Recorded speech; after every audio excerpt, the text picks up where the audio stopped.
This video is sponsored by Manscaped.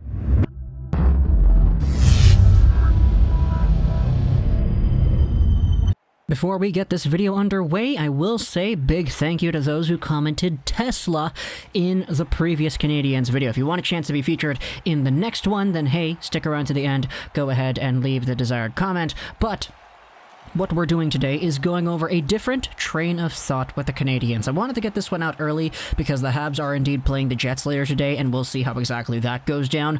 Also, this commentary here gives us a great opportunity to just go ahead and digest everything that happened yesterday. Because yesterday, I think everybody in Habs land kind of recognizes was probably the best day of Cole Caulfield's NHL prospect career. Hobie Baker, he wins that. 2 goals with Laval, he gets that. An assist as well, and he just had himself a great April 9th. And every Canadiens fan out there watching this guy has been so aware of how good this guy has been. And you know what? With him potentially being a Canadian suiting up in the next few months, as something that everybody is kind of expecting, it opens up some more conversations to be had about how exactly the Canadiens' forward core is shaping up at the moment. So, what we're going to do is we're going to go over onto what was discussed on TSN 690 the other day. It was actually yesterday, so I'll go ahead and say that there.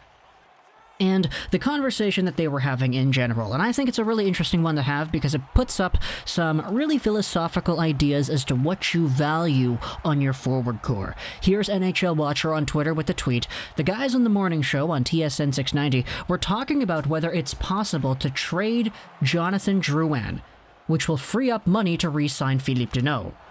No one on the program believes anyone will take on Drouin's contract. Now, this is a simple tweet. It's a small one, but I think it does pose some really interesting questions as to what exactly it is you value on your forward squad, as we noted earlier in the video. Obviously, with Brendan Gallagher probably coming back soon, with Yoel Armia finishing things up and concluding his, individual quarantine and recovery plan, which we do hope is going successfully, and with Cole Caulfield coming in here as a potential #1 sniper of the future, it really opens your conversational lens as to what exactly could be done. Because with the Canadiens, we all kind of know that Thomas Tatar, $4.8 million, he's a UFA. He is known mostly as a sniper kind of guy. He can score some pretty goals. You have Phillip Danault, who is a two-way center at heart, one of the most underrated two-way centers in the entire NHL, who did indeed reject a pretty beefy 5-ish something million dollar contract back before the season started. And both of these guys are UFAs. You also have Arturi Lehkonen. He is an RFA, so he's a little bit different. Eric Stahl's a UFA, but come on, it's Eric Stahl. That's a little bit of a different situation there. And Kotkaniemi needs a contract as well, not to mention Corey Perry, who is kind of in a similar boat to Stahl.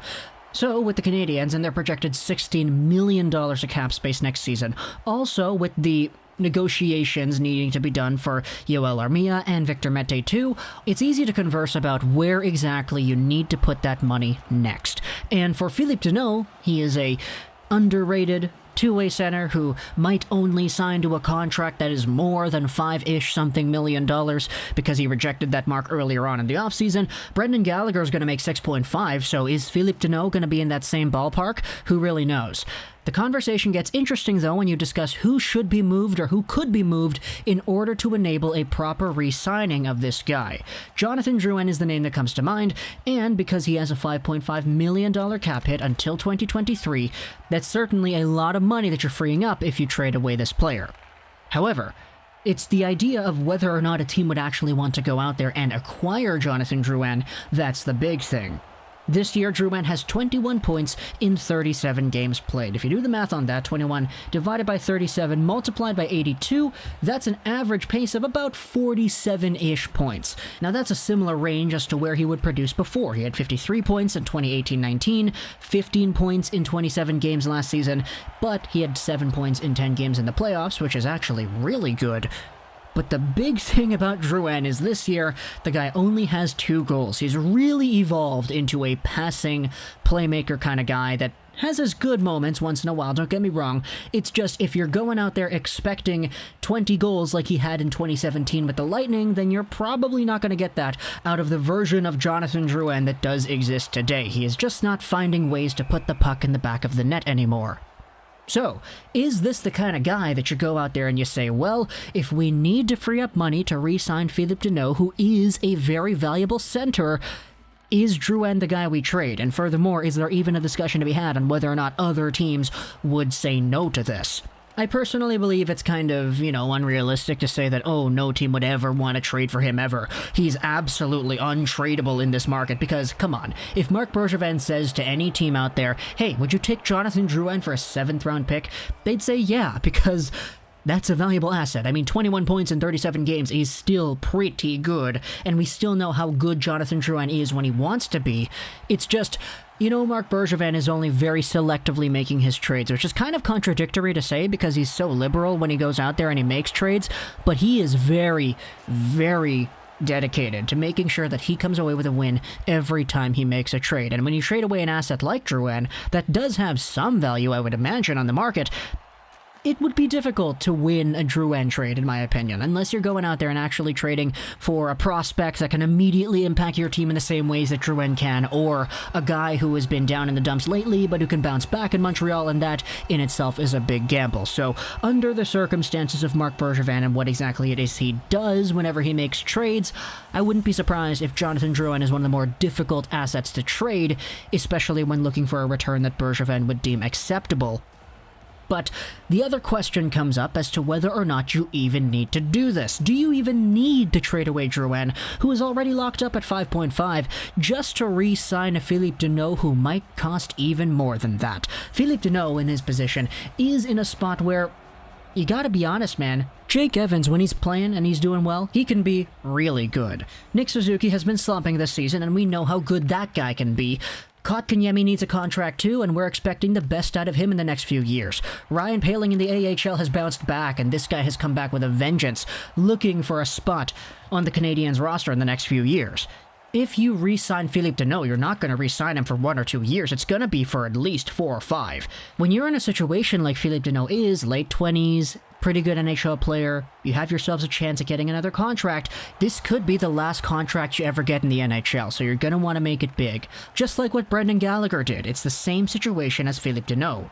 However, Danault this season, he's not really producing out too many goals either. He's got 4 on the year, 20 points in total in 37 games played, which, again, that's a pretty good point production pace. It's just, with the way the other Canadian centers are in the pipeline, do you want to go out there and trade away Drouin to keep this guy around? Think about it like this. Would you rather have Cole Caulfield playing with Jonathan Drouin and Ryan Poehling, or would you rather have Cole Caulfield playing with, Artturi Lehkonen and Danault? Just saying, when you have an environment where you're trying to cultivate what is probably the best forward prospect the Habs have had in like 2 decades in Cole Caulfield, you want to get yourself some good playmakers to play alongside of him, and that's kind of my opinion here. Obviously, I'm kind of just taking a look at the big picture here, and that's why Cole Caulfield is being brought into this discussion, because, you always have to make it about Cole Caulfield, but come on, that's something you have to think about, right? This guy is going to be here, and he's going to be thrusted into a new NHL environment as soon as in the next few weeks.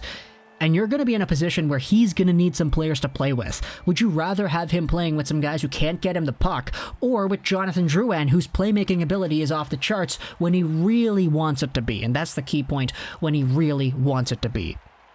But before we wrap everything up, I want to thank today's sponsor of this video. If you've got yourself some extra hair, then hey, have no fear, because support for this YouTube channel is brought to you by Manscaped, the best in men's below-the-waist grooming. Manscaped offers precision-engineered tools for your family jewels and is trusted by over 2 million men worldwide. Join the movement for all your below-the-waist grooming needs.